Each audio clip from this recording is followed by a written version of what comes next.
আসসালামু আলাইকুম ওয়া রাহমাতুল্লাহি ওয়া বারাকাতুহু। প্রিয় দেশবাসী এবং মুসলিম উম্মা, গতকালকে যে কুদরতুল্লাহ জামে মসজিদে আরবি খুতবার পরিবর্তে বাংলা খুতবা দিয়েছেন, এটা নিয়ে সারা বাংলাদেশে মুসলিম উম্মাদের মধ্যে দ্বিধাদ্বন্দ্ব সৃষ্টি হয়েছে। কি এতদিন কি আমরা ভুলের মধ্যে ছিলাম? এটা নিয়ে তারা দ্বিধাদ্বন্দ্বের মধ্যে পড়েছে।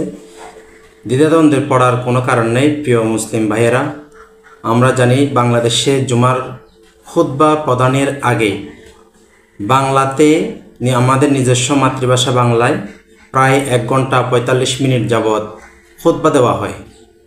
তাহলে আমি মনে করি না খুতবাটা বাংলায় দিতে হবে। সেই হিসেবে বাংলা খুতবার পরিবর্তে জুমার নামাজের আগে আরবি খুতবা প্রদান করা হচ্ছে উত্তম, এবং বাংলায় খুতবা প্রদান করা মাকরুহ, এটা আমরা জানি।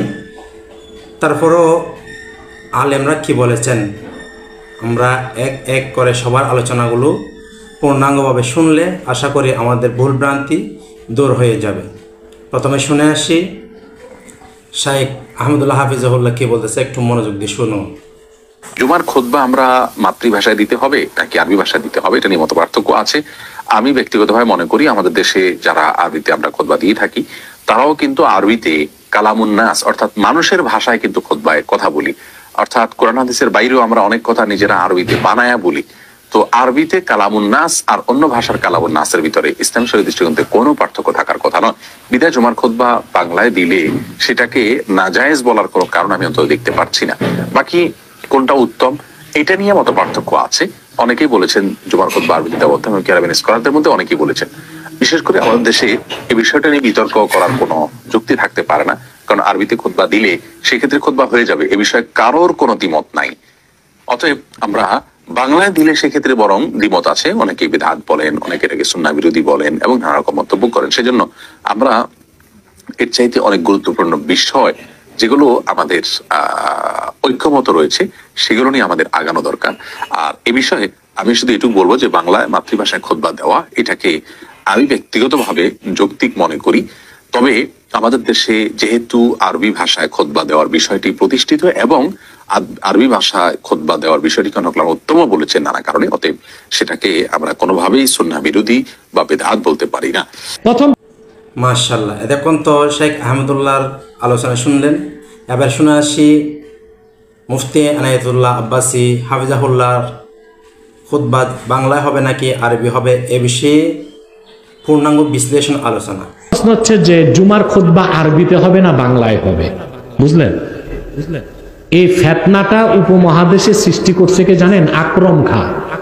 কে? আকরাম খা। আকরাম খা, তার সাথে দ্বন্দ্ব ছিল ডক্টর শহীদুল্লাহ। এই ফিতনাটা প্রথম শুরু করছিল ডক্টর শহীদুল্লাহ। সে প্রস্তাব করছিল যে এখন থেকে নামাজে আমরা বাংলায় তেলাওয়াত করব। কিভাবে? আলহামদুলিল্লাহ রাব্বিল আলামিন, এটা অনুবাদ করব, অনন্ত সীম প্রেরণময় তুমি বিচার দিনের স্বামী। নামাজ হবে? সে তখন শহীদুল্লাহ আরবি জানতো, 8টা ভাষায় জ্ঞান ছিল। তো সে দলিল দিছে ইমাম আজম আবু হানিফার একটা মত, এটা হেদায়েতও আছে, আলেমরা পাইবেন, হেদায়েতে আছে। আবু হানিফা বলছেন ফার্সি ভাষায় নামাজ পড়া যায়। ফার্সি ভাষায়। এখন আবু হানিফা এটা কেন বলছেন? প্রথম কথা, আমরা ব্যক্তি আবু হানিফাকে মানি না, আমরা তার মাযহাব মানি। অর্থাৎ কোরআন সুন্নাহ থেকে তিনি যে নীতিতে মাসালা দিয়েছেন ওইটা মানি। নীতিতে উনি যেটা ভুল করছেন ওনার ছাত্ররাও মানে নাই, আমরাও মানি না। তো কিছু মাসালা ওনার ভুল হইতেই পারে। দুই, ইমাম আজম ওনার 2 ছাত্র ইমাম মুহাম্মদ ও ইমাম আবু ইউসুফ ওস্তাদের এই ফতোয়া নেন নাই। তারা বলছে যে না, ফার্সিতে নামাজ পড়লে নামাজ হবে না। মৃত্যুর 6 দিন আগে আবু হানিফা নিজের মত পরিত্যাগ করে ছাত্রর মত মেনে নিয়েছে। এর নাম হানাফি মাযহাব। এখানে কোনো ব্যক্তি পূজা, আবু হানিফার পূজার সুযোগ নাই। কোরআন হাদিস মানতে হয়। লামাযহাবিরা না বুঝেই আবু হানিফার বিরোধিতা করে। কথা বুঝতেছেন? দুই,